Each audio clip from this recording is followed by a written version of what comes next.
Hey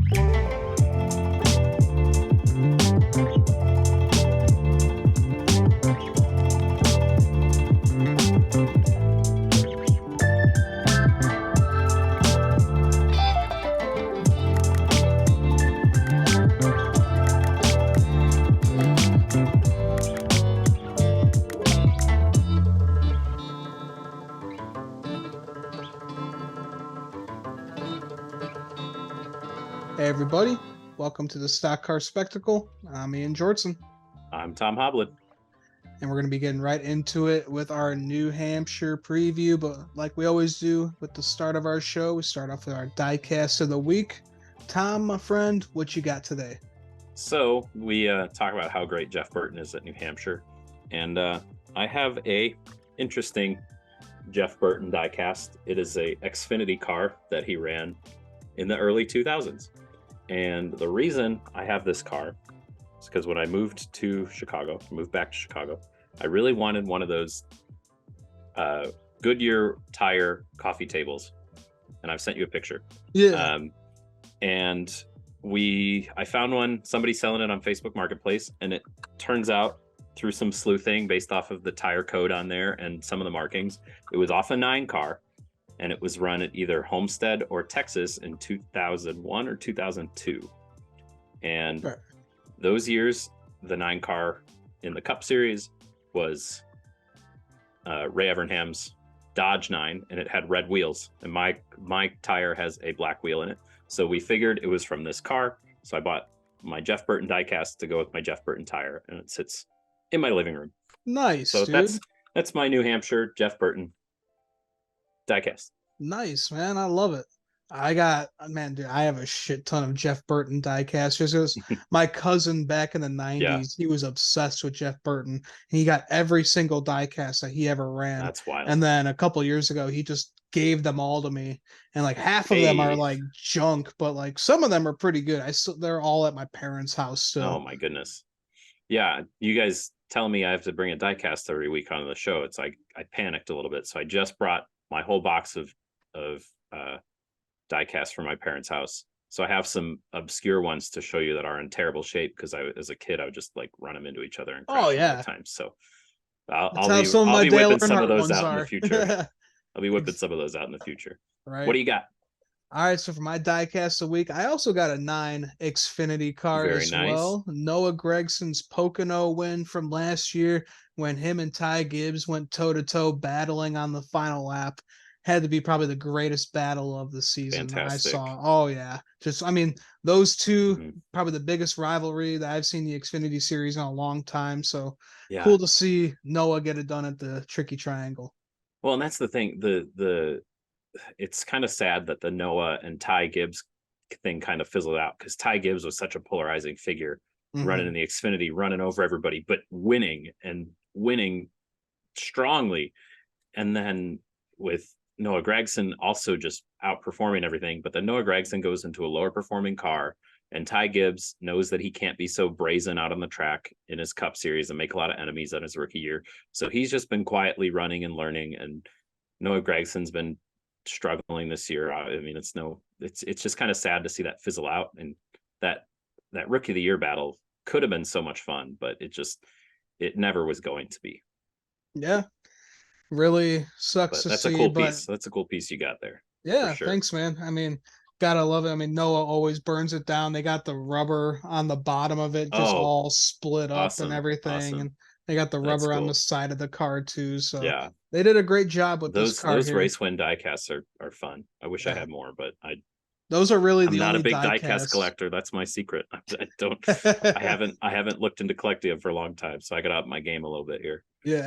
Yeah, usually I'll just get race win diecast unless it's like a really special car that really catches my eye. For sure.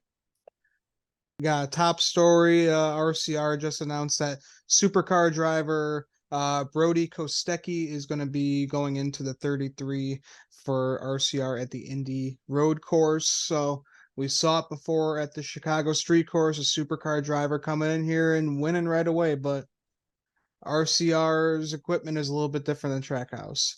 It's different than Trackhouse. The whole situation is different. The whole thing. I mean, the Indy road course has turned into a shit show for one thing or another for the past couple of years. So, and these drivers know it, and these drivers know how to be aggressive here versus they didn't know how to be aggressive at the street course. That's why Shane Van Gisbergen did so well. So what is Brody? Is that his name? Brody? Yeah, Brady?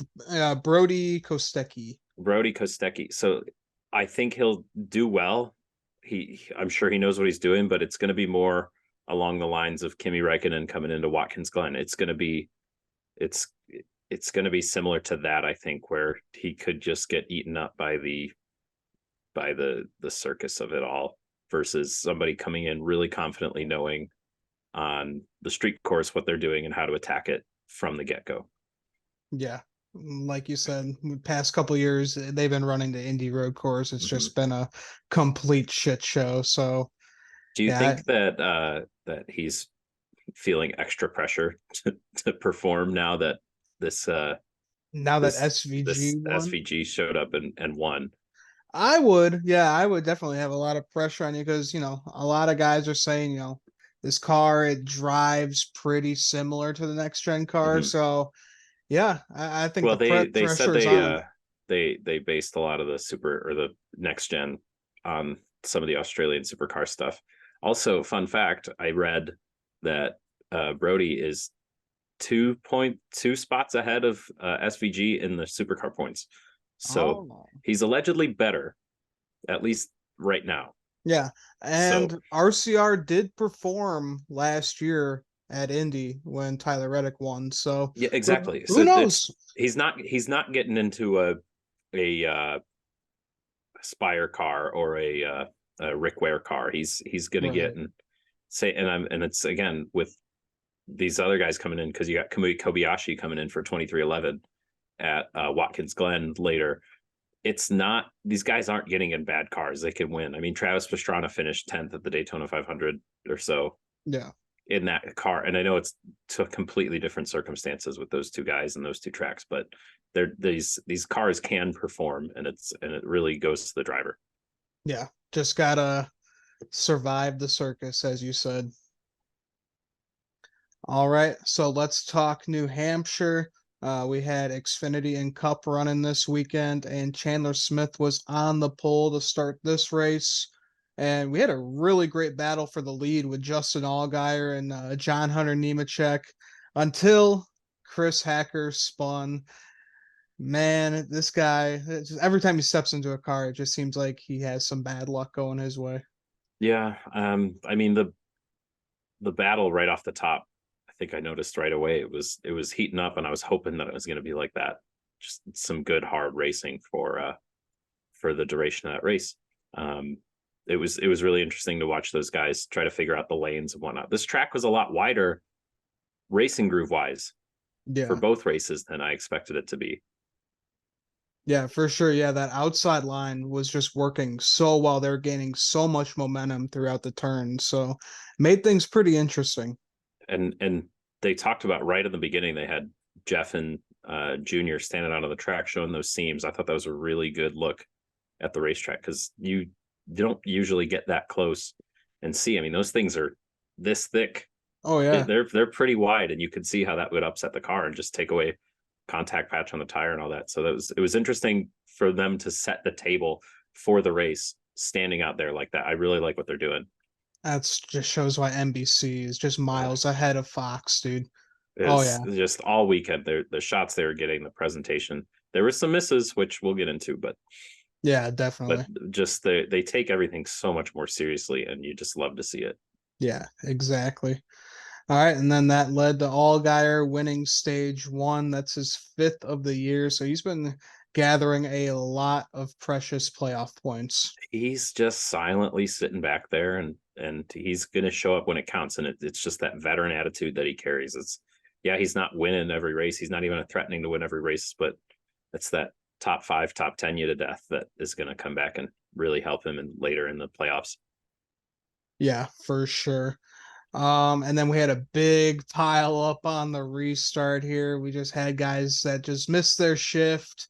Just led to a big pile up with Ryan Sieg, Justin Allgaier. We were just talking about him. Parker And Kligerman, he was having a great race, and just others yeah, just it killed ruined a him. Justin lot of. Allgaier, you're surprised to see how he finished after being in that wreck.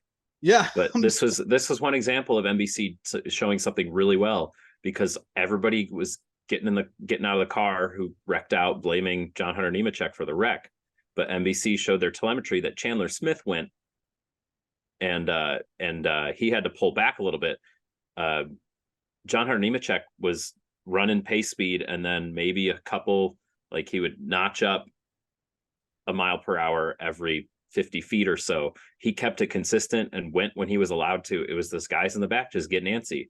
They know that they could gain spots on the restarts, and they jumped the gun. And Chandler Smith was the one that actually went, which was the interesting thing that they played on his radio audio, saying, he's like, well, let me know if there's any warnings or something, when he was the one that should have gotten the warning, because he thought that maybe John Hunter Nemechek was lagging back. But John Hunter Nemechek did everything exactly right. And NBC did a great job telling that story. yeah, exactly. Just guys getting too antsy early in this race, just ruining it for each other. It's the kind of thing that you should see probably towards the end of the race. Yeah. Yeah. I mean, it was just too early, but that shows. I mean, you talk about people like Allgaier with the veteran experience. But you, in that series, you have some of those guys that have been doing it for 20 years, and then some of these other guys that are starting out, just learning, just trying to show what they can do. And it was at that point when it started turning into a bit of a circus, really. Yeah, pretty much. And yeah, if it wasn't for that pit road penalty for Justin Allgaier, he would not be in He would that not have been there. mess. He Yep. could have won that race. Yeah. He could have been around, Yeah, he's which really was, good at tracks like that. Like we mhm, know that he's one of the best yeah. drivers at Phoenix Raceway. So his time was coming for New Hampshire, but just not this past weekend. And the pit road woes were really a theme of the whole weekend. Yeah, we had on on Monday we had a bunch of guys getting together on pit road, Mm-hmm. hitting each other. So Running into each other, just mistakes on pit road. But that was more of a Cup Series problem than an Xfinity Series problem. yeah, definitely. All right, and then we had Sammy Smith winning stage 2, and Parker Retzloff, he got second in that stage.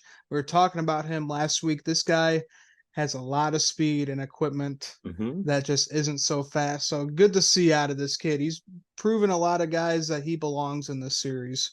Yeah, and that's exactly how you got to do it. You got to have those little glimpses of hope and not make a fool of yourself in the lower in other parts of the race. But people are going to remember him running second stage 2 at New Hampshire. They're going to remember that later, and it's going to open up opportunities for him. So he's doing exactly what he needs to do. He's not getting into too much trouble, but he's showing he knows what he has and shows glimpses of it when he can. Yeah, I believe so. Yeah, the kid's a smart driver, and yeah, hopefully we see more out of this kid in the future of the Xfinity series after this season. All right, and then Riley Herbst, man, oh man, this guy has had a lot of bad luck coming his way this year, but he brought out the bad luck to Austin Dillon. Just could not clear himself over that 10 car and just No, wrecked himself into the no, he wall. just turned himself. It was so weird. And we were talking about him and Brandon Jones last week, and I feel like every time we've been on the show, we've been like, man, we got to see more out of these guys.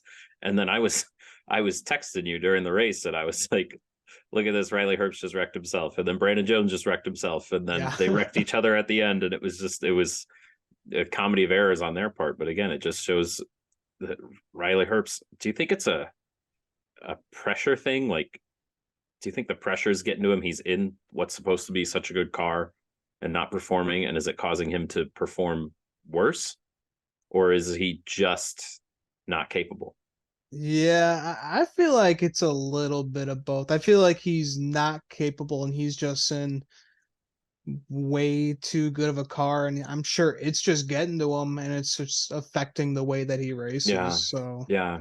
I mean, when I get into an iRacing split and I got the number 1 or number 2 cars, like, oh man, I gotta prove myself, and then I end up wrecking or something. So I feel like there's that, but I think somebody's got to sit down with Riley and just be like, hey, you need to get what you can expect, not what everybody else can expect. right. And you need to know if you have a top 5, a top 10, or a top 15 car. And if you have a top 15 car, go finish 9th. and say, hey, this is all I could do today, but not push so hard to get it. I mean, it was so hard to clear on the bottom, but if he just stuck with it for a little bit longer, he could have gotten in front of him. He didn't have to turn up right away in front of Austin there. I mean, it also just kind of sucks that he got turned on a Cup regular, but I'm a Kyle Busch fan, so I don't really care that the Cup guys are down there trying to learn. Yeah, right. I mean, I don't know how much longer Tony's gonna have him in that car. I mean, as long as he's paying the bills, yeah, he'll keep him in there. But Yeah. at Yeah. what point do you just say, man, I need some wins with this 98 car? You got to get out of here. Like, Well, he's got that 00 in there now too, which is starting to turn back around. So yeah, um, so you're getting some wins, you're getting some results, and yeah, it's when does the money coming in from terrible Herbst and Monster not equal the amount of wrecked race cars and 25th place finishes that when do those scales tip in the wrong direction for Riley Herbst? It's just we'll have to wait and see, because as long as Riley and the family is willing to pay the money, I'm sure they'll keep him in there. yeah. Either way, I hope they give the Fab Shop guys like an extra pay or something for all A those wrecked race little cars. bonus, yeah, Yeah. for sure. Alrighty, and then we were talking about him earlier, Parker Retzlaff. He was having a great race, but he had a tire go down. He slammed the wall hard. Just not what you wanted to see out of such No, a great race that he no. was having. But like you said, people will remember that stage 2 finish that he got. And like, yeah, sure, he could take care of his stuff better, or try to avoid more contact and whatnot. But nobody's, again, I think the stage 2 second place finish is going to be more important to team owners than him cutting a tire. Yeah. I mean, he could have just run over a rock the wrong way on the track and cut that tire down. So that's not entirely his fault. Or you want to hope, if it's a consistent problem, you talk to the team, see if they're doing something weird with their pressures. But this one-off thing, who knows? Happens to everybody. Exactly. All right, and then Sam Mayer, he got spun, collects Joe Graff Jr. and Austin Dillon. We were talking about the hot shot Joe Graff Jr. getting back into that 19 car, and God, man, he just looked terrible throughout this whole race. I know towards the end he kind of He was started showing peeking to the top glimpses. He started 5. showing up. But again, you run a Joe Gibbs car, you're expected to run in the top 10 the entire race. You're expected to be knocking on the door of the win almost all the time. And it's just interesting to see the trajectory of whatever star car that Joe Gibbs tries to pull out in the Xfinity series, because it used to be on fire and that car could win every week, and now you're like, oh, are these really even, can we even call it a star car? They're just, or is it a development car just to try to fill some sponsorship, fill a quota for Toyota? Like, well, we got to have the 19 on the track, and this guy didn't ever ride this week. Let's just throw him in there, see what he does. Like, that's how it kind of feels. I mean, we've seen Ty Gibbs get into that car a couple times and really hasn't even approached the lead as I can remember. The Ty Gibbs getting in that car is interesting because, like, people noticed at Nashville when he wrecked out and he got out of the car, he wasn't even upset. And people like, why are you racing? Why are you even put yourself through that if you're gonna crash and be like, oh well, whatever. It's like, do you even want to be there? So it's just interesting. Like, I don't know, but Ty Gibbs gets a lot of flack for if he has positive reactions or negative reactions, so we won't hold him too much for that. Yeah. We already talk about him too much on this show anyway before you came around, so fair enough. All right, and then we had the caution come out as the white flag was waving. Cole Custer and Sheldon Creed, they were battling hard for third. Cole Custer got loose out of 4 and turned to Sheldon Creed. Man, I feel so bad for this guy because he always looks fast, but just always ends up on the wrong side of the track. Yeah, I think he squeezed Cole Custer, and it's interesting that it looks like a right rear to the 2 car, because he was penalized for that already this year. Right. intentionally wrecking. But I don't think it was an intentional wreck. I think he squeezed Cole Custer, and Cole Custer tries to stay out of the wall, gets loose, and it was just a bang bang sort of deal. But it it sucked. It Yeah. sucked to watch, and you saw it coming.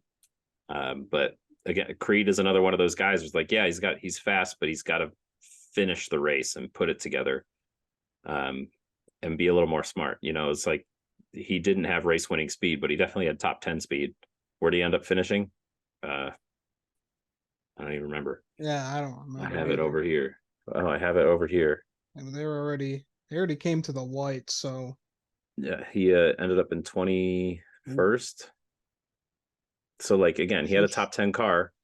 If he lets that spot go, what he gets 8th or 9th, instead he's back in 21st. So right. kind of Yeah, it's a learning experience, but again, that's also what that Xfinity series is for. So yeah. That was just a racing deal. I don't think there was anyone to blame with all that. mhm, So mhm. they'll go on. They'll be angry at each other. Creed will Yeah, maybe show Custer some displeasure next week at Pocono. Who knows? right, right. All right, and then that led to another John Hunter Nemechek win. Got this guy just looks on fire this year, but we've seen this out of him Mhm. before where he'll dominate the season and he'll choke in the playoffs like he did in Truck Series a couple years ago. So if he can hold on to this momentum, have some clean races in the playoffs, because we know you just have one or two bad Mhm. races, it's over.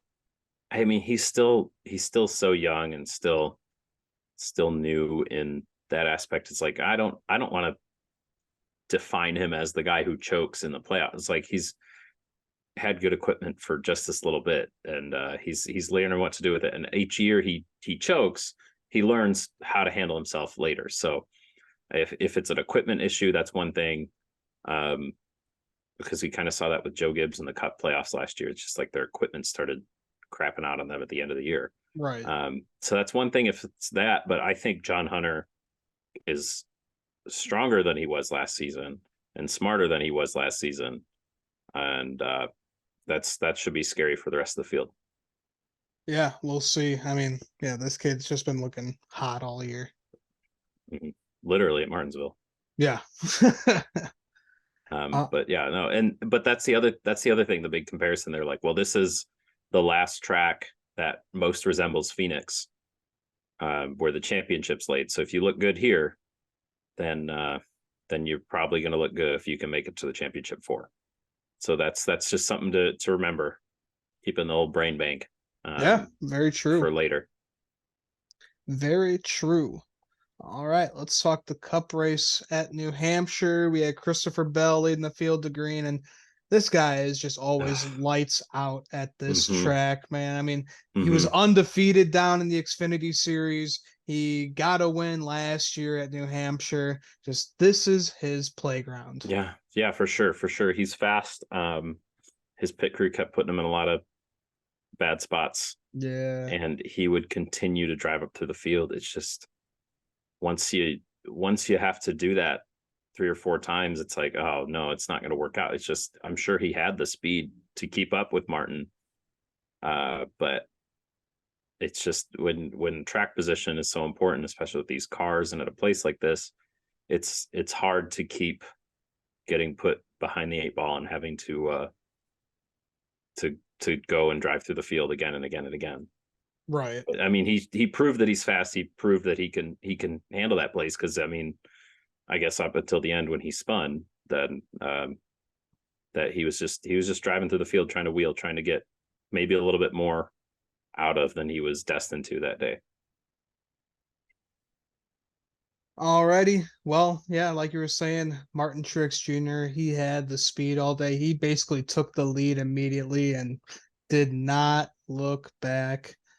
It was Age, a quintessential Martin Truex Jr. win. yeah. Just, and that's what everybody's saying. It's like when Martin wins, it's usually a boring race, because He just he just drives dominates. away. He drives away, and even the cautions towards the end, it's like Joey Logano looked like he had him for a second, but then I was sitting there and I was like, oh my god, am I going to watch Martin Truex lead all day just for Joey Logano to win? But Right.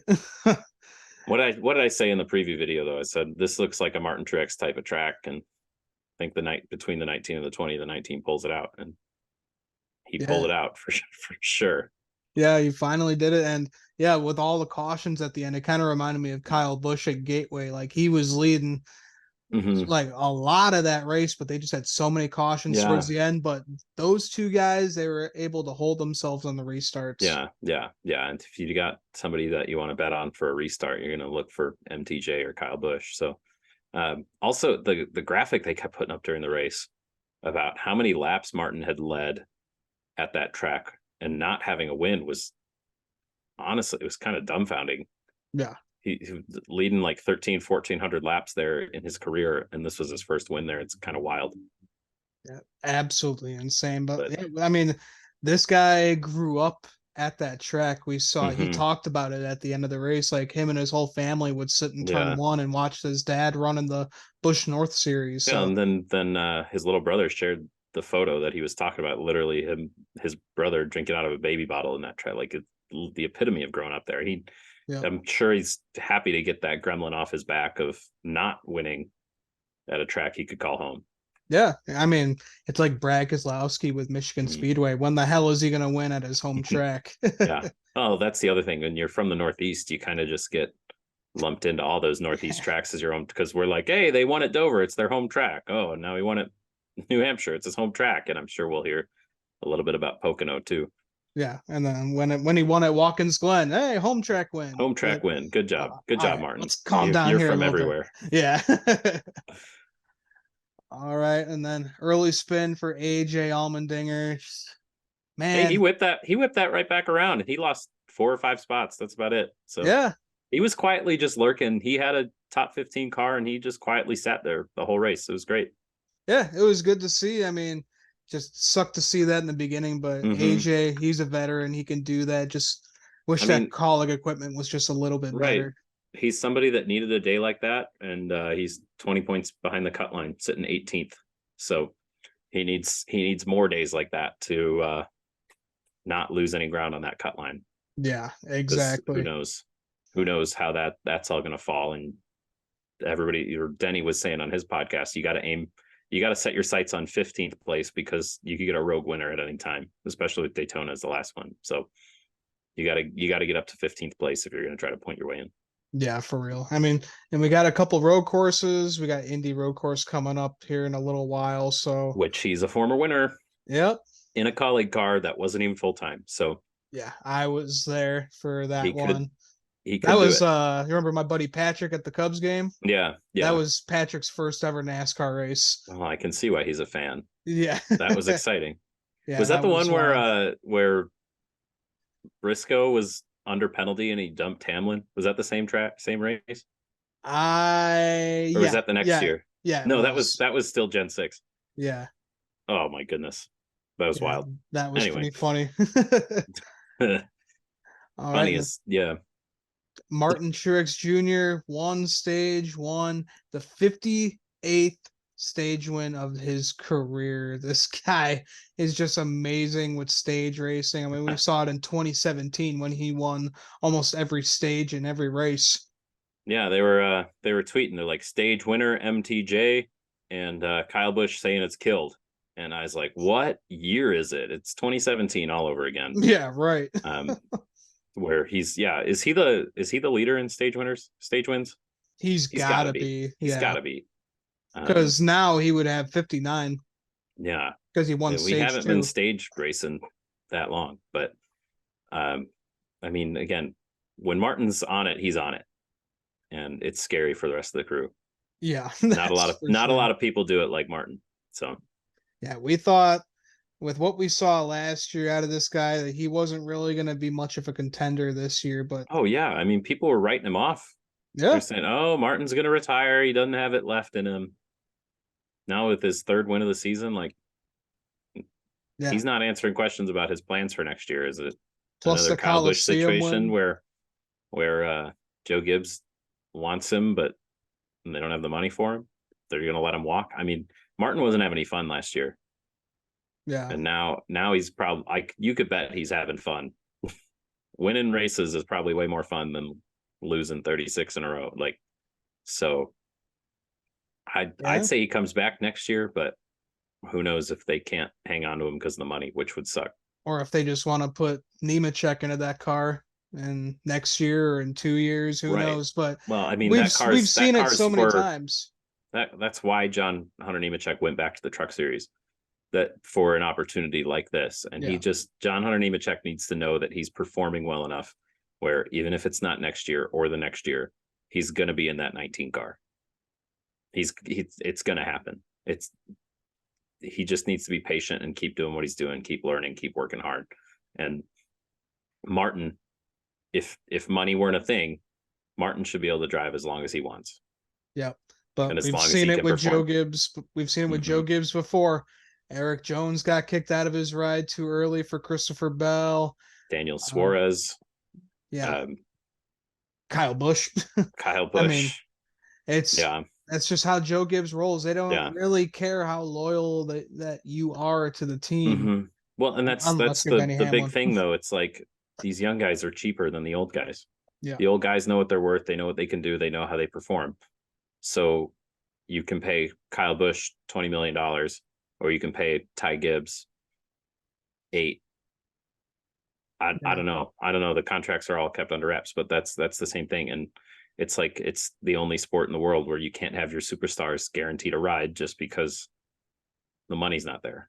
Yep.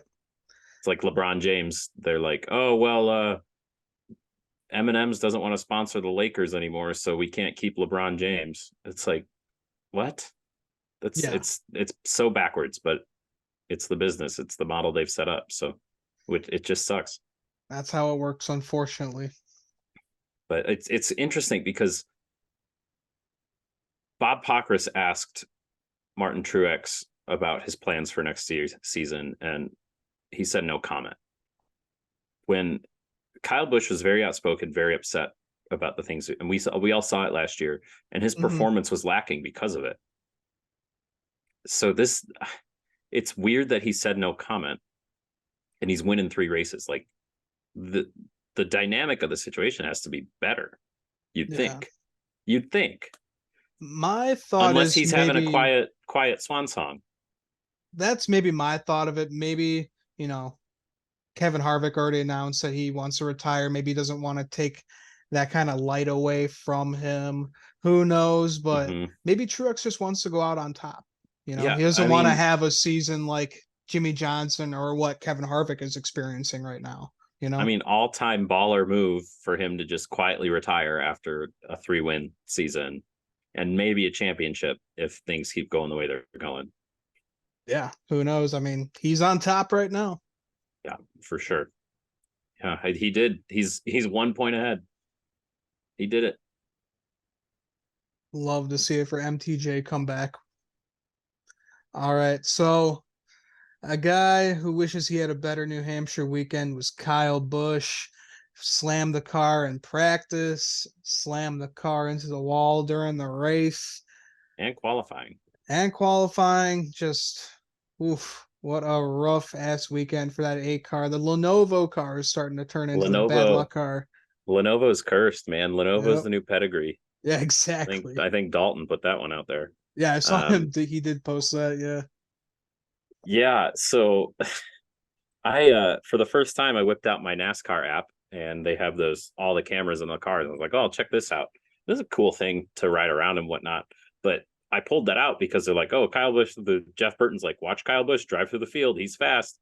And then up until the AJ Allmendinger spin, he just sat there in 27th. And I was like, oh no, we're going to have a day. And this is not going to be the day where Kyle comes back and somehow finishes 6th. Right. Like it just didn't ever have that feeling. And then they took my feed got a little behind as I'm riding on his dash cam, and they took the green checkered flag for stage 1. And I was sitting with my mom, and I was like, Mom, look at this. And I held my phone up to her, and the car just slams the wall. And is like, she's like, what was that? When did that happen? I was like, literally just now. We're done. We're done. Like it's killed in the sense, and it was killed. That thing looked mangled. I mean, those cars, when they hit the wall, when they got loose up there, they were 4 wheels off the ground. Yeah, I every mean, single car the that 8 jumped off the ground, the 7 jumped off the ground, and when Gregson went into the wall, yep. he went in airborne too, which was just no, it wasn't. And that's the problem. Everybody's talking about Kyle Busch has got all these wins and he's doing well this season, but he's checkers or wreckers too. Yeah. His top, I mean, I guess he had a top 10 streak going there for a little bit, but it's like they hit or they miss, and when they miss hard, and last place finishes hurt a lot. Yeah. When you get Martin Truex Jr. getting, I guess, 70 points or something and 7 playoff points, and you sit there, you get your 1 point for 36, like, yeah, it's rough. And you guys are tied for wins on the season, but he is just smoking him. But yeah, like you said, checkers or wreckers for Rowdy. Yeah, it's not great for sure. I mean, he's still sitting third with the projected playoff points and whatnot, but right, it's tough. Yeah, we'll see. I mean, we know Kyle Busch. He's a guy that can turn around a slump real fast. Yeah. Oh, yeah. And again, he'll go on a run, and but he kind of just came off of his run of good finishes. So hopefully this is a one-off thing and he can get back to it. He likes Pocono, especially later in his career, because he had a hard time winning there for a while, but second last year before the DNF or the DQ. Yeah. And he had a couple wins there. So I have high hopes, but the new manufacturer, who knows if his knowledge of Pocono will transfer over to Chevy. Yeah, but I can guarantee you Kyle Busch is going to win Michigan and Talladega just because I'm going to be there. Well, good. Yeah, because I was at you are the chosen one. Yep. Every race I've been to this year, Kyle Busch has won. It's just ridiculous. It's good. Yeah, you got to keep going to races. I'm putting money. We need to crowdfund you to Phoenix. Yeah, right. That's all I'm saying. That's all Rowdy Nation. They were commenting under my post like, we need to get this guy to the race. And I just kept saying, start a GoFundMe. I'm not flying out there. I'm not spending all that money. I'm already going to Michigan and Talladega. That's all I want to do. There you go. There you go. All right, then heartbreak for another driver. Nick's pick, Aric Almirola. Man, he was running second. He was having such a great race. And the team... When he picked Aric Almirola again, I was like, that was a fluke that year that he won. Yeah. Like, that was stupid. That was the dumbest pick. And I look up, he's running second, and I was like, how is this guy doing anything? Yeah. Like, he's sucked all year and yada, yada, yada. And then it's unfortunate. It's that pit crew. Yeah, they just couldn't tighten that lug nut. And right. Well, and they were the radio conversation too, where he's like, is it tight? And they're like, yeah, it's tight. And then he gets out on the track, takes the lead, and crashes. And they're like, what happened? You go, there we go. It wasn't tight. It's like, come on, guys. You got to know. You got to know. That's just a Stewart-Haas Racing pick. You got to know. And it's so unfortunate because I mean, he may not have had the speed, but he needed the day. And his next chance to win is Daytona. So yeah, pretty much. And then talk about a guy who wasn't even supposed to come back this season. Smithfield and Stewart-Haas convinced him to do one more, and who knows what happens there. But yeah, who knows how much longer, because he's still hinting at that he still wants to race for years to come. Yeah. So well, I mean, he was last year, he was all about, this is my last one, I gotta spend more time with my family. So who knows with that guy? But like, it's unfortunate. I mean, has the guy done anything to piss anybody off? No, I don't think really. I don't think there's this fan vitriol for Aric Almirola like there is between like Denny Hamlin and Chase Elliott and Kyle Busch and all these like polarizing personalities in NASCAR. But like Aric Almirola, just people, the only reason they hate on him is just because he doesn't win. Yeah. But like when he wins, everybody's happy about it, you know? Yeah. It's like, oh, Aric Almirola won. That's cool. It's a cool race. Yeah, it's always a feel-good story when someone who doesn't win all the time gets like their third or fourth win. So exactly. I always like to see the Bacon Man get it done. Hey, I'll never say no to bacon, that's for sure. Absolutely. All right. Truex Jr. won stage two. This guy's just racking it up and talked Hmm. about it earlier. Noah Gregson, another brake rotor failure going out, and he slammed the wall. Was it a brake Pretty. rotor? That's what they were saying over the radio. They're not. I Okay, wasn't completely sure because I was looking all over Twitter like because what exactly happened. that was the weird thing, because it was that he was out on the track for a long time, Hmm. but on the broadcast they said that those lug nuts will not come off unless they're loose, and there's the shot of his lug nut coming off, like rolling off the car. Right. But he ran so many laps already. It was a very confusing wreck. Yeah. It was very confusing. I really got no idea, but it looked pretty damn similar to his gateway crash, which we know he had the concussion Hmm. afterwards. So Yeah, that's honestly, where my right? mind went immediately. Was Yeah, is he going to be okay? Because again, once you get one concussion, it's a lot easier to get a second. yeah, and that And was about a month ago now since yeah, that happened. and So who knows how many he's had before too. So yeah, he's it's been in some big ass wrecks in his career. right, right. And so like that, you think about it. I think he did learn, though. If it was a brake rotor, he learned to keep it a little bit closer to the wall. But it kind of happened late in his entry too. So Yeah, it's just a weird wreck all around. Um, but again, the dude hasn't had a great year. Chevy's given up on that whole team because they're going to Toyota next year. So I think we look for whatever the opposite of a sophomore slump is with the 42 car next year. yeah. That's a bold prediction I'm making on Tuesday, July 18th of 2023. Anything's better than what's happening this year because this I mean, guy he's there really competing is, for last in points right now. yeah, there really is nowhere to go but up, I guess. So Yeah, um yeah, he's sitting just above Beach and McLeod. Oh God, he's below Ty Dillon. yeah. It's Oh no. it just sucks watching him. He had Yeah. 9 wins last year, and then now he's just fighting for last every week. It's go from the highest to highest to the lowest to lows, just like Yeah. that.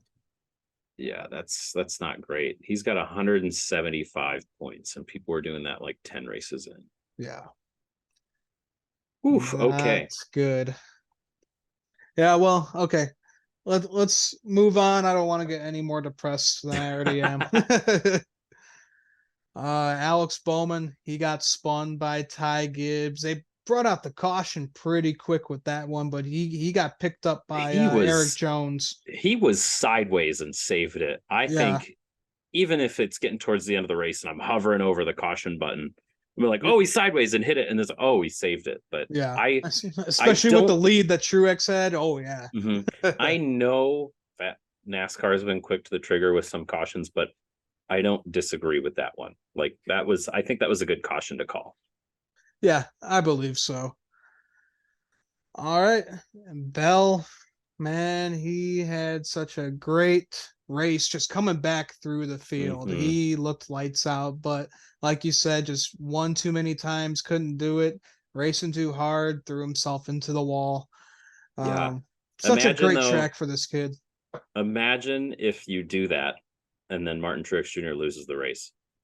Like Yeah. Martin Truex Jr. has checked out, and then Joe Gibbs' organization has an absolutely horrible weekend all of a sudden because this guy was trying to push too hard and not taking what he could get with the That, circumstance, the cards he was dealt.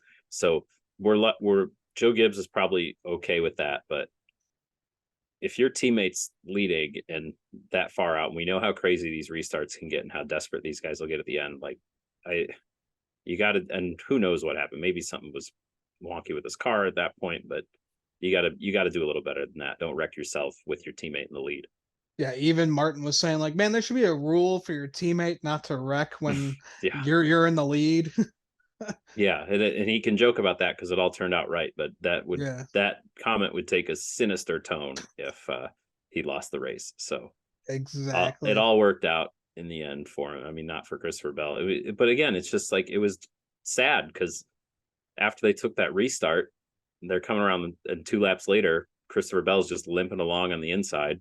I don't think he pitted. Yeah, I I think he don't think just so. I think he Yeah, just stayed out there. But to see him just limping around as the field passed him after like 3 laps, you're like, oh man, he could have had a much better day. Where'd he end up? He was not that far back, was he? 29th. 29th. Oof. 29th. Yeah. Again, this is a top 5 car. Yeah. It was a top 2 car. It was a top 2 car and top 3 car. Yeah, because I And don't he think ended there up was 29th. chasing Truex. Man, he was just the No, best car all day. no, no. Was that the caution that then caused that Blaney was catching Truex, right? At that point? Yeah. Blaney was starting to reel him in. Yep. And then that caution comes out. People pit for tires. This is what was really interesting to me because they talk all the time about these tires don't do anything. You know, they come in for tires, and Martin stayed out. Mm-hmm. But this is what I love about this kind of race. It's like our tire is going to matter in the end, and some of these guys come in take 2, some come take 4. And the leader stays out, which Martin Truex, was it Vegas this year, got screwed staying out on tires and everybody else pitted? I believe so. Yeah, it was a So mile and a half. Yeah. so like it makes it interesting. These guys have to make a decision because new tires, when there's 30 laps on them, do matter, but it kind of depends on who's behind you Yeah. and how many are behind you. So I, from that standpoint, I thought it was a really interesting race, Yeah. which made me vote yes on Jeff Gluck's poll. I was like, yeah, it's a good race. I liked it. Yeah, definitely. I mean, it helped out Kevin Harvick with Yeah. not pitting at the end because he ended up getting 4th place. Mm-hmm.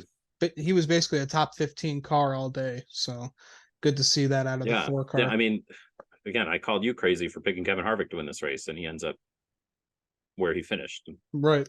And it's like that's good too.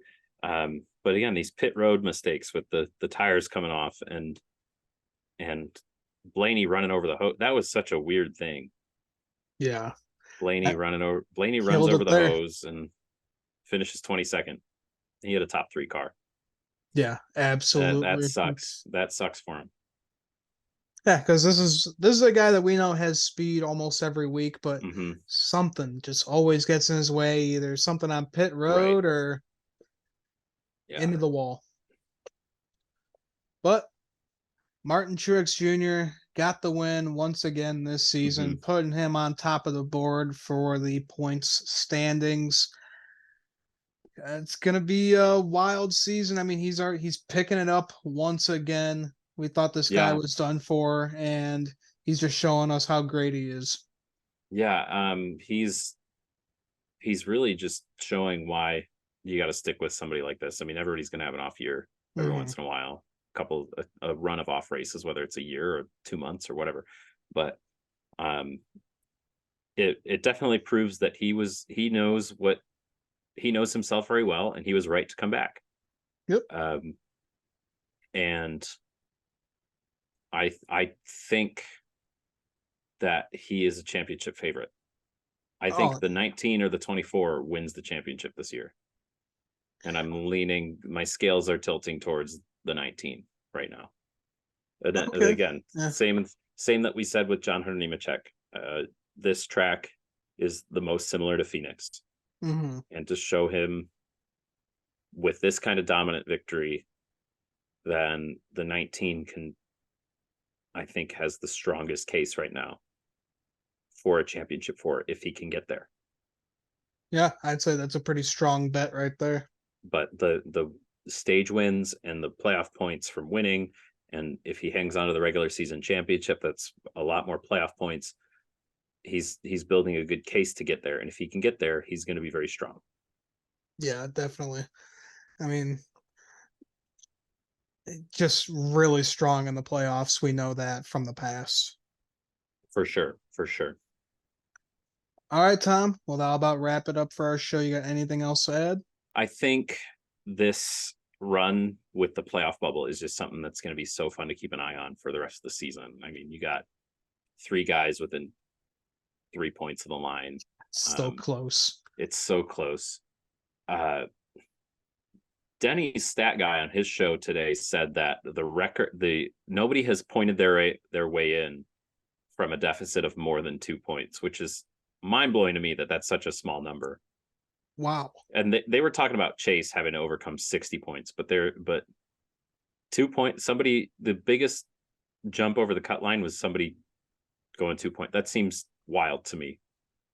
Yeah, that does seem pretty wild.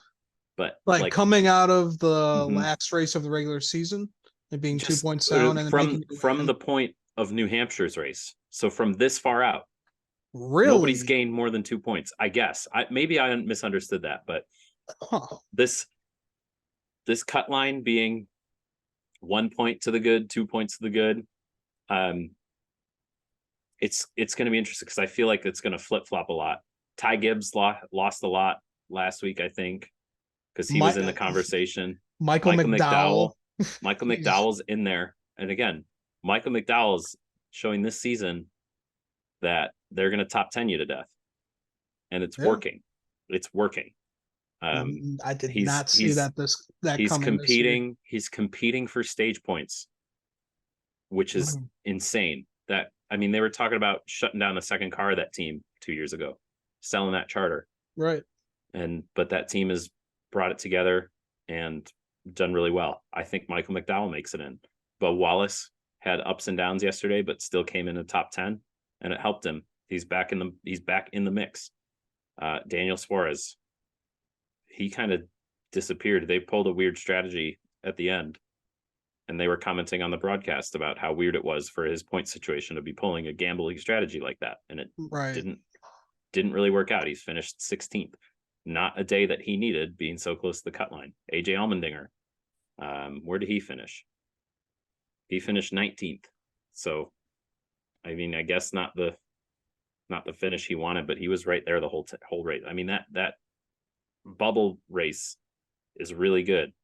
It's going to be so good. And watching Chase Elliott try to come in and fix that deficit, I just think the bubble battle is so fun to watch at this point of the season. It gives us a reason to tune in every week. Yeah, definitely. And what's been really weird is that Chase Elliott doesn't really seem like he has a whole lot of urgency right now with his driving. You know, we don't have that many races left in the regular season. I feel like you should see a little bit more out of him because it seems like he's just comfortable running like 6th, 7th, 8th every single race. Like at this point, I feel like that's smart. That's smart because, again, if you're getting stage points and you're getting top 10s, those are solid point stays. And if he starts showing urgency and makes a mistake because he's too aggressive, he can't afford a 20th place finish anymore. Right. So I just feel like it's a little too late to be racing like that. I feel like at this point he's got to get a win. Well, again, he made his bet. He's got to lie in it. Yeah, exactly. Again, screwed himself. 60 points. How far out is he right now? He's 60 points out. Yeah. And he missed 6 races. Yeah, I think 5 or 6. So like 5 from him breaking his leg, and then 1 from the suspension. And then 1 for the suspension. So like he understands. He understood as soon as he wrecked that snowboard that he was going to have a tough time with how competitive and how close these cars are. And so now he's got to prove it. And whether that's going to be a win at Watkins Glen or Daytona, it's going to cause him to jump up there. He's got to do something because it's getting harder and harder to point your way in. I mean, they didn't really show up this weekend either. I don't remember. Like Kyle Larson was kind of in and out trying to cut through the field, but yeah, HMS just didn't really show up this weekend. Yeah. I don't. It's funny because Bowman's 42 points out and Chase is 60 points out. I think Chase has a better chance of making the playoffs than Alex Bowman, just based off of driver merit. Yeah, which that's pretty easy to say. Whether or not you've run every race, if you're in a Hendrick car and you don't make the playoffs, that's a problem. That's a problem. Yeah. So we'll kind of have to watch and just see how Rick Hendrick and Jeff Gordon run that team and get their guys in, because that'll be interesting to watch for sure. Yeah, for sure. I mean, we've seen it out of Alex Bowman pretty much since he got into the 88 and 48. He's not the most consistent driver, but he'll get you 2-3 wins a year, and that's for sure. So not seeing that this year, it's a little worrying if you're a Bowman fan. Bowman is like a flashlight in a mirror maze.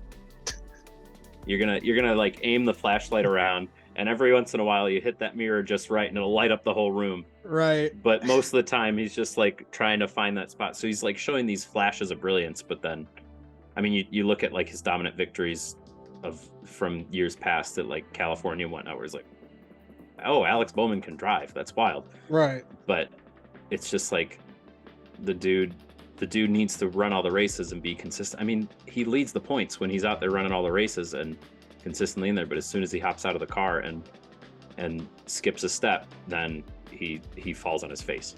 So yeah, just loses all that momentum. For sure.